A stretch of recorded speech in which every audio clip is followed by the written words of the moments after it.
Powered by the Montana Television Network. Montana This Morning continues on Q2, Montana's news leader. Good morning, everyone. Thanks so much for joining us here on Montana This Morning. I'm Samantha Sullivan in for Victoria Hill this week. And I'm Ed McIntosh, as we've got a windy couple of days. Yeah. But the temperatures are going to be above average, and if you want dry weather, we got plenty of it to go around. Could be worse. Yeah, it really could, because you know we're still looking at the potential of getting snow up into the mountains, so our snowpack situation isn't really all that bad. We're going to continue to pick up these little disturbances moving through. 26 at the airport right now, a southwest wind at about 14 miles per hour. And regional temperatures, we got a real mixed bag. 7 now in Worland and the teens around Butte and Bozeman, 14 in Dillon for one of the chillier Montana readings, and then some 30s down the East Mountain slopes. Anywhere Kalispell is a little bit warmer at 35, 34 Cut Bank, Great Falls, 31 in Livingston, but that's also where we have some of the wind. Cody, you're in the low 30s, but you got a wind at 18 miles an hour. Gusts are approaching 50 miles an hour around Livingston this morning, and Great Falls and Cut Bank have been holding on a lot of that wind during the overnight hours. It's really drying the air out. Temperatures around Billings will warm up into the mid-40s today. Sunshine, but expect a breezy afternoon. And today we celebrate the anniversary, the birthday really, of the National Guard. First militia was formed in 1636 in Massachusetts. Wow, and you said their actual birthday is in the 1800s, so... Yeah, well, here in Montana, for Montana, it's 1867. Wow. So, yeah, so, I mean, we always take our hats off to those that serve in uniform, and we certainly don't want to forget about the National Guard guys. Awesome. Well, thanks so much, Ed, and we'll check back in a little bit. Okay, thanks.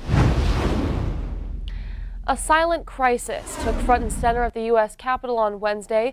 The deaths and disappearances of hundreds of Native American women in America brought forth gut-wrenching testimony from those who've lost loved ones. Senator Jon Tester calling the number of missing and murdered Indigenous women an epidemic, a growing problem that he says tribal police, the Bureau of Indian Affairs, and the FBI need to work better together to solve.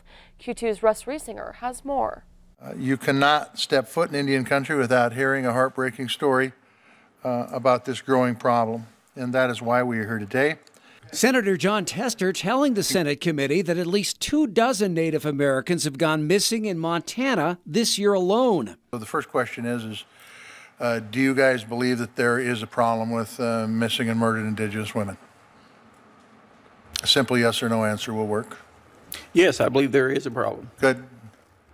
Yes, sir, I do. Yep.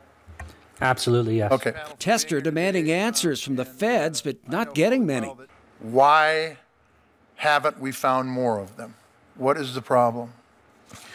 Well, I think there needs to be more coordination at the beginning. When we have a missing person. Coordination between who? A coordination between the search and rescue group, the law enforcement, everybody that's involved. Thank you for allowing me to speak for my sister Ashley.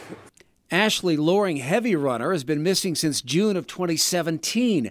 Her sister Kimberly testified that Blackfeet tribal police and the BIA seemed dismissive because the missing woman was 20 years old, a legal adult, and that a sweater that might have provided evidence was lost. If they would have taken her serious as a person, because we are important, I believe that my sister would have been here, or we would have had closure.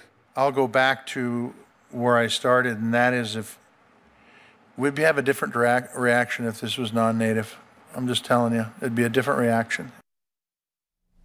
One of the biggest issues in solving so many of these cases is a lack of communication between different agencies.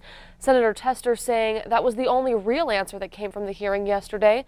The senator says he hopes there will be another hearing on this same issue when the new Congress takes over. The 2018 Farm Bill is on its way to the president's desk after approval in the U.S. House.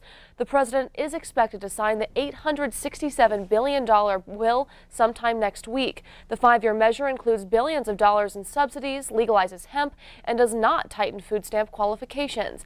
MTN's Russell Nemitz shares some of the bill's priorities for Montana's farmers and ranchers, including a vaccine bank to help respond to outbreaks of foot and mouth disease. FMD is the huge lurking giant out there, and we finally have a provision in the Farm Bill that's going to support that, because we do want to be prepared. A lot of all these other countries, if they find it in one little area, you know, they'll just surround that area and that country can export everywhere else. But in the United States, we find it in one cow, everybody shuts us off. And so it's pretty important for us to be ahead of that curve, make sure we're prepared and we can deliver our product all over the world. The final compromise includes other key priorities for Montana agriculture, including protecting crop insurance, a critical part of the safety net for Montana farmers, as well as securing funding for important conservation programs such as EQIP and CSP. For farmers like Michelle Erickson-Jones of Broadview, the new Farm Bill is their operations roadmap for the new year ahead. It matters for how you do your budget, but it also matters for your conservation plans. If you had a plan to put in a pipeline or redo a well or your conservation stewardship program, all of those matter for bankers and for our ability to plan our budgets for 2019. Russell also tells us news from the Farm Bill's passage is welcome news at the Montana Stock Growers Convention underway in Billings this week. A showdown over the future of the nation's coal leasing program set to play out in a Great Falls courtroom today. Attorneys from the states of California, New Mexico, New York, and Washington plan to tell federal judge Brian Morris that burning more coal will hurt residents in their states by making climate change worse. Montana's Northern Cheyenne Indian tribe is also a party in the lawsuit, which seeks to revive President Obama's moratorium on federal coal leasing imposed back in 2016. The Trump administration counters that ending the moratorium last year was critically important to the nation's economy. Over the past decade, federal coal royalties and payments to the states have totaled more than $10 billion. The Montana Supreme Court strikes down a controversial tax credit that indirectly helps private schools in the state. The High Court said the $150 tax credit passed in 2015 is unconstitutional because it amounts to aid for religiously affiliated schools. The state constitution says no public funds can be directly or indirectly spent on any school controlled by a religious group. The final decision came in a vote of 5-2. Supreme Court Justice Lori McKinnon said even though the tax credit helps only a scholarship organization for private school students, it still amounts to state aid for those schools, which many are affiliated with churches. Two justices dissented, including Beth Baker. She said while the Constitution forbids a public appropriation to religious schools, it's not clear that a tax credit is a payment. A group that fought to preserve the tax credit says it will appeal the decision to the U.S. Supreme Court.